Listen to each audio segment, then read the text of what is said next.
Donc, il y a l'étrille, le bouchon, la brosse douce et le cure-pied. L'étrille américaine qui se passe dans le sens du poil, sur toutes les parties charnues du cheval, d'accord, pas sur les membres, qui enlève tout ce qui est grosse poussière et terre et tout ce qui s'ensuit. Voilà, ça c'est pour le plus gros. Après, on a le bouchon qui se passe dans le sens du poil, pareil, dans ce sens-là, pareil que l'étrille. Et ça enlève tout ce qui est plus petite poussière et c'est un poil assez dur et ça se passe sur tous les membres. Et ensuite, on a la brosse douce qui se passe toujours dans le sens du poil, qui est fait pour enlever vraiment les toutes petites poussières et qui se passe aussi sur la tête. Voilà. Donc on passe d'abord l'étrille en premier. Alors ça c'est une étrille américaine, c'est pour enlever pour de vrai quoi. Donc elle se passe pas sur tout le corps, elle se passe pas sur les membres. Elle se passe juste sur les endroits charnus. Et c'est pour enlever en gros tout ce qu'il y a le plus gros sur le cheval, quoi. Que ce soit les poils, la terre, comme ils sont ouvrés. On passe pas l'étrille sur les membres en fait, parce que c'est des endroits où il y a tous les os et tout ça. Donc l'étrille, ça leur fait vachement mal. Il y a les étrilles en plastique, comme celle-là.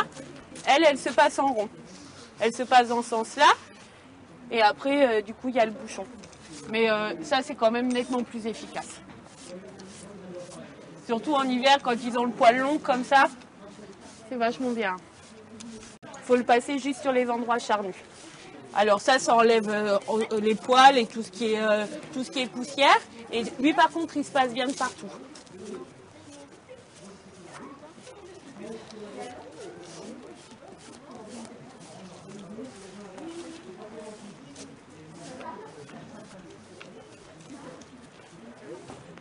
Et puis le ponçage, ça se fait avant et après le travail.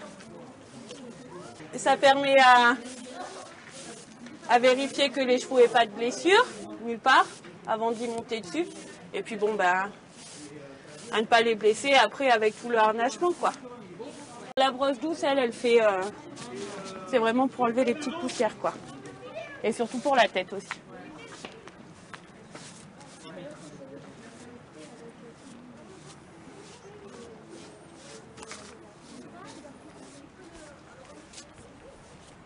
Donc on se met près du cheval, au niveau de son épaule, dos à lui. Et pour prendre le pied, on passe la main sur le membre, comme ça. Et là, ils ont des poils, on tire le poil, même, on n'a même pas besoin de tirer. En général, ils lèvent le pied tout seul.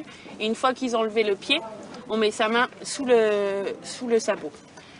Le cure-pied, donc. Là, sur le pied, il y a le fer et au milieu, il y a la fourchette. Donc, on prend le cure-pied comme un poignard en fait. Et on vient sur le bord de la fourchette et du fer. Et on vient ici pour enlever la terre. Voilà.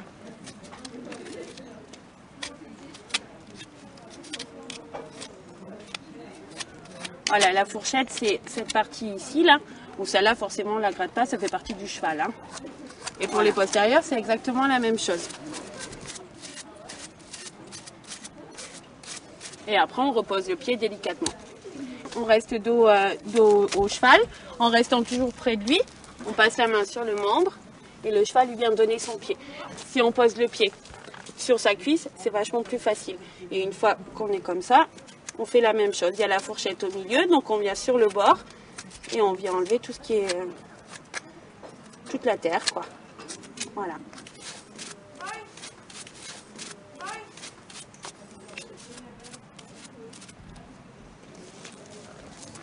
Voilà.